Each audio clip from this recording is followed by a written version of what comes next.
What a counterclaim would be is you acknowledge that the mall is a good option, but the movies are better. Does that make sense? So counterclaim would be something like, yeah, the mall's fun too, and that might be great, but the movies are better because. Okay, so you're going to acknowledge, oh yeah, that's a good idea or a good point, but here's why mine's better. Okay, that's what a counter argument is. That's all these slides are basically telling you guys. Okay, it just really shows your credibility as a writer. It shows that you've done your fair share of research, that you're, very well versed in both sides of the argument. So we want to remain, as it says here, tactful yet firm. Okay, so when I say this, we don't want to be rude. We don't want to use inappropriate language. We just want to say like, hey, we understand your side, but here's why mine's a little bit better. Okay, and I'm going to help you guys lay that out. There's also, if you guys look, there's a sample counter argument here. Okay, this is what a student wrote last year. So I just added this sample onto the slides. If you guys want to see another student sample, it's here. So let's look at the first just like 3 to 4 sentences. Okay, now you'll hopefully get an idea of how this goes. So she wrote, some people may argue that homework has benefits. Kimberly states it's important to establish good study habits at an early age. She thinks younger kids should get homework because it will help develop study habits for when they get older. When homework is given to young students, it isn't effective though, so it's not developing much. Instead, it's actually taking away from important family time. So she's saying, right, some people might think homework's good. Okay, but, and she gives a reason. She says, but here's why it's actually not. Okay, that's what we're going to be doing in our counter argument. Okay, I'm going to take you guys through this really slowly today. Okay, so can you guys click on this worksheet right here, the one that says just counterclaim worksheet, very simply on your assignment for today. There is some writing in it because I kind of helped last hour. If I edit mine, it's going to edit yours. So there should be some writing on yours. You'll see.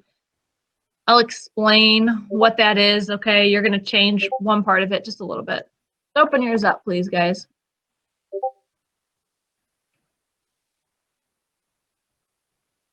Okay, in that first box, now I'll make this a little bigger so you guys can see.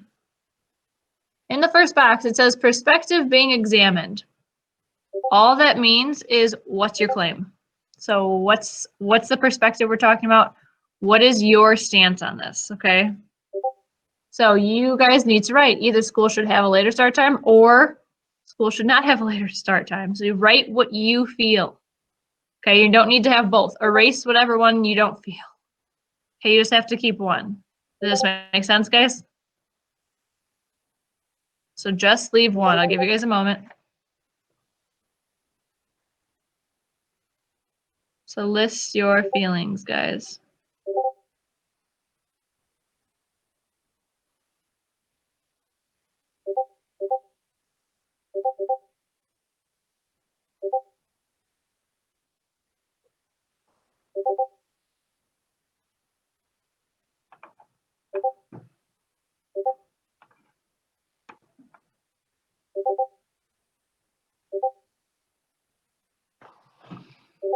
Okay, guys, in the next box, does who will disagree with this perspective? So we filled this box out last hour. So we said students, for example, want to participate in after-school activities. They could disagree with the fact that school should start later. If you don't have that as your claim, you can take that out. You don't have to believe that. That's fine. You can just leave students in general. Maybe parents, right? Maybe it could affect their work schedule depending on what you chose. Maybe teachers. If you guys think there's anyone else that could disagree, add it, please. So who's going to disagree with your perspective? Are we following in the first two, guys? Are we okay? Okay.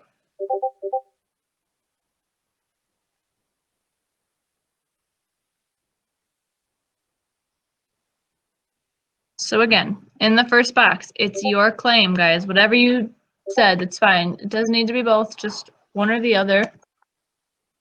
school should have a later start time, or school should not have a later start time.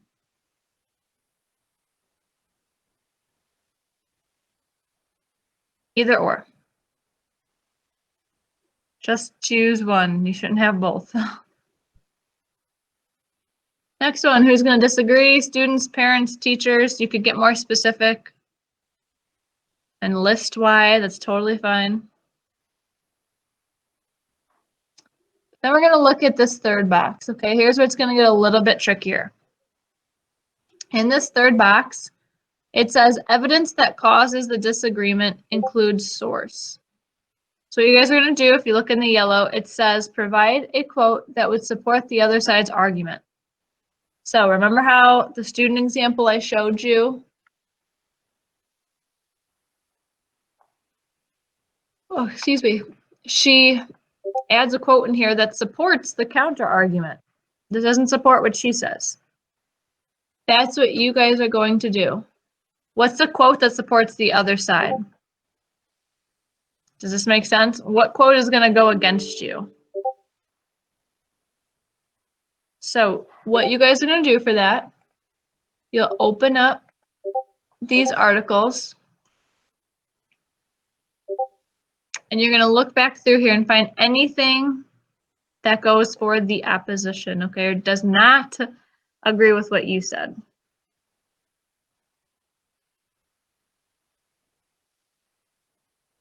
Are we following, guys? So if you said, for example, school should have a later start time. Who might disagree? Students, parents, teachers, right? All could disagree. Why might they say this disagree? You could say it could be a logistical nightmare, right? You'll have to reschedule all the buses and it's going to make it really difficult for extracurricular activities.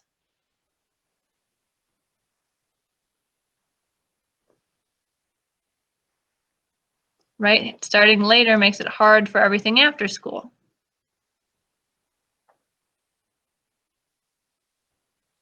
So what would someone say against this? Does anyone have questions?